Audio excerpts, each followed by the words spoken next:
Hema committee report ഇന്നും പുറത്തുവിടില്ല. Report പുറത്തുവിടുന്നത് തടയണമെന്ന ഹർജിയുമായി നടി രഞ്ജിനി ഹൈക്കോടതിയെ സമീപിച്ച സാഹചര്യത്തിലാണ് ഈ തീരുമാനം. അനന്തകൃഷ്ണനൊപ്പം ബിജു പങ്കജുമുണ്ട്. ബിജു പങ്കജ് നേരത്തെ ഈ നിയമപരമായ കാര്യങ്ങൾ വിശദീകരിക്കുമെന്ന് ഞാൻ പറഞ്ഞെങ്കിലും മറ്റു വാർത്തകൾ വന്നതുകൊണ്ട് അതിലേക്ക് പോകുന്നു.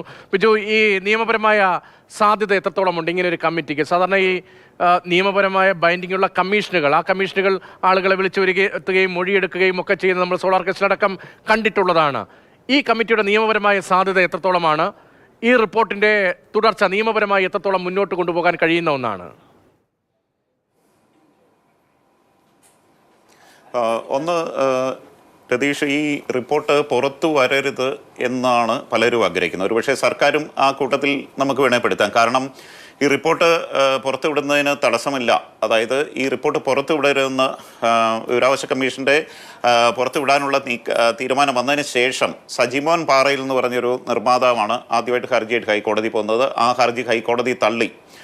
അതിനുശേഷം ഇപ്പോൾ 2 ആഴ്ചയോളം ആകുന്നു. ഈ സമയത്തൊക്കെ സർക്കാരിന് വേണമെങ്കിൽ പുറത്തുവിടാമായിരുന്നു. ഇന്ന് 11 മണിക്ക് പുറത്തുവിടായിരുന്ന സാഹചര്യം നിലനിൽക്കുമ്പോൾ തലേ ദിവസം നടി രഞ്ജിനി തൻ്റെ മൊഴിപ്പകർപ്പ് കൂടി തനിക്ക് കാണണം, അതിനുശേഷം അതിൻ്റെ ഉള്ളടക്കം അറിഞ്ഞതിന് ശേഷം മാത്രമേ ഈ റിപ്പോർട്ട് പുറത്തുവിടാവൂ എന്ന് പറഞ്ഞുകൊണ്ടുള്ള ഒരു ഹർജിയുമായി നാടകീയമായി ഹൈക്കോടതിയെ സമീപിക്കുകയാണ് ചെയ്യുന്നത്.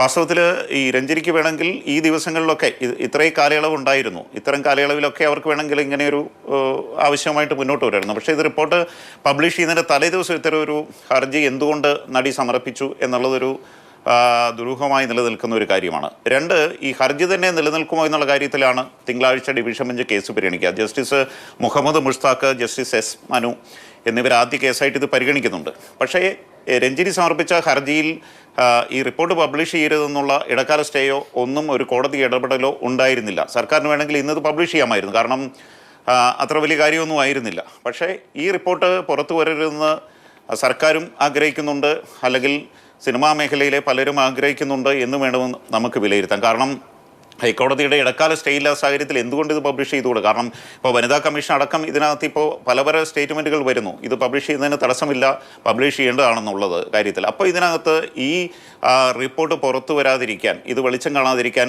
നിയമപരമായി കുടുക്കിൽ കൊണ്ട് എത്തിക്കുക എന്നുള്ളതാണ് ഇനി ചെയ്യാവുന്ന കാര്യം. അതിനാണ് ഇത്തരം ഒരു ഹർജി വന്നതെന്ന് വേണമെങ്കിൽ നമുക്ക് വിലയിരുത്താം. പക്ഷേ അവരുടെ സ്വകാര്യത, ആ മൊഴി പകർപ്പ് അന്ന് കൊടുത്ത മൊഴി പുറത്തു വരും എന്നുള്ള കാര്യത്തിൽ അവർക്ക് വേണമെങ്കിൽ ഒരു ന്യായം ഉന്നയിക്കാം. പക്ഷേ ഇത്രയും കാലയളവിൽ എന്തുകൊണ്ട് ഈ ഹർജി വന്നില്ല എന്നുള്ളൊരു കാര്യം സംശയത്തോടെ നമുക്ക് കാണേണ്ടി വരും. അതോടൊപ്പം തന്നെ സർക്കാർ അങ്ങനെ ഒരു ഹർജി വന്നപ്പോൾ തന്നെ ഇപ്പോൾ പുറത്തുവിടില്ല എന്നുള്ള നിലപാടെടുക്കുക. എന്തായാലും കോടതി ഇക്കാര്യത്തിൽ തിങ്കളാഴ്ച ഈ കേസ് പരിഗണിക്കുന്നുണ്ട്. ഹർജി നിലനിൽക്കുമോ എന്ന കാര്യം തന്നെയാണ് ആദ്യം പരിഗണിക്കുക. അതുകൊണ്ട് തന്നെ ഇത് ഇടക്കാല സ്റ്റേയില്ലാ സാഹചര്യത്തിൽ വേണമെങ്കിൽ ഇന്ന് പബ്ലിഷ് ചെയ്യാമായിരുന്നു. എന്തായാലും കൗതുകത്തോടുകൂടി നമുക്ക് വീക്ഷിക്കാം ആരൊക്കെയാണ് ഇത് നിയമക്കുരുക്കിൽ പെടുത്തിക്കൊണ്ട് സർക്കാരിൻ്റെ കൂടെ ഒത്താശയോടുകൂടി ഇത് പുറത്തു വരാതിരിക്കാൻ ശ്രമിക്കുന്നതെന്നുള്ള കാര്യം നമുക്ക് എന്തായാലും കുറച്ച് ഈ 1-2 ദിവസത്തിനുള്ളിൽ ഇത് അറിയാൻ കഴിയും. എന്തായാലും നാടകീയമായി തന്നെയാണ് ഈ ഹേമ കമ്മിറ്റി റിപ്പോർട്ട് നാടകീയമാണ്, അതിനാടകീയമാണ്, സിനിമാറ്റിക് ആണ്. ഈ കാര്യങ്ങളെല്ലാം അങ്ങനെയാണ് മുന്നോട്ട് പോയിക്കൊണ്ടിരിക്കുന്നത് കുറേ കാലമായി. അനന്തകൃഷ്ണൻ കൂടിയുണ്ട്. അനന്തൻ, കൊച്ചിയിൽ നിന്നുള്ള വളരെ പ്രധാനപ്പെട്ട തീരുമാനം ഹൈക്കോടതിയിൽ നമ്മൾ കാത്തിരിക്കുകയാണ്. അത്രയും നാൾ കാത്തിരുന്നാൽ അതിനുശേഷം മറ്റെന്തെങ്കിലും ഒരു തടസ്സം കൂടി വരുമോ ഈ റിപ്പോർട്ട് പുറത്തു വരുന്നതിൽ എന്ന ആശങ്ക സ്വാഭാവികമാണ്. അത്തരത്തിലായിരുന്നല്ലോ ഇതുവരെയും ഉള്ള കാര്യങ്ങൾ. ഈ വിഷയം ഇങ്ങനെ വലിയ തോതിൽ ചർച്ച ചെയ്യപ്പെടുമ്പോൾ സർക്കാരിൻ്റെ ഭാഗത്തുനിന്ന് പുതിയ പ്രതികരണങ്ങൾ ഉണ്ടോ?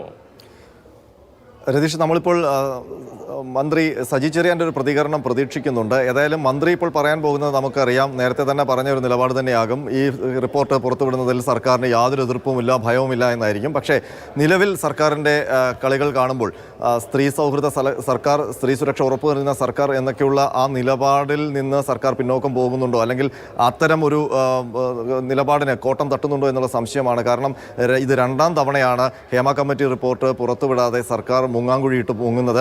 ഇന്നിപ്പോൾ നേരത്തെ ബിജു പങ്കജ് പറഞ്ഞതുപോലെ ഈ റിപ്പോർട്ട് ഇന്ന് പുറത്തുവിടാൻ തീരുമാനിച്ചതാണ്. ആ റിപ്പോർട്ട് ഏത് രൂപത്തിലാണോ പുറത്തുവിടേണ്ടത് ആ രൂപത്തിൽ പുറത്തുവിടുന്നതിന് യാതൊരു നിയമ തടസ്സവും ഇപ്പോൾ സർക്കാരിൻ്റെ മുന്നിലില്ല. അപ്പോഴാണ് ഒരു ഹർജിയുടെ പേര് പറഞ്ഞ് ഒരു മുടന്തൻ ന്യായം ഉന്നയിച്ചുകൊണ്ട് സർക്കാർ ഇതിൽ നിന്ന് ഒളിച്ചു കളിക്കാൻ ശ്രമിക്കുന്നത്. അപ്പോഴാണ് നമുക്ക് ചില സംശയങ്ങൾ. റിപ്പോർട്ടിൽ പേരുകളൊന്നും പരാമർശിക്കപ്പെടുന്നില്ല, ചില ഭാഗങ്ങൾ ഒഴിവാക്കിയിട്ടുണ്ട്. അങ്ങനെയുള്ള വിവരങ്ങളൊക്കെ സർക്കാരുമായി ബന്ധപ്പെട്ട ആളുകളിൽ നിന്ന് തന്നെ പുറത്തേക്ക് വരുന്നുണ്ടല്ലോ. അക്കാര്യങ്ങളുടെ വിവരങ്ങൾ എന്താണ്? ഈ പേരുകളൊന്നും ഇല്ലെങ്കിൽ ഈ റിപ്പോർട്ട് പുറത്തു വന്നാൽ എന്താണ് പ്രശ്നം? പൊതുവായ കാര്യങ്ങൾ മാത്രമേ ഉള്ളൂ എങ്കിൽ റിപ്പോർട്ട് പുറത്തു വന്നാൽ എന്താണ് പ്രശ്നം? ഈ സമ്മർദ്ദം എന്തുകൊണ്ടാണ് എന്നത് മനസ്സിലാകുന്നുണ്ട്. ഈ റിപ്പോർട്ടിൻ്റെ ആകെ രൂപം എങ്ങനെയാണ്? എന്നതാണ് ഇതുവരെ ലഭിച്ച വിവരം.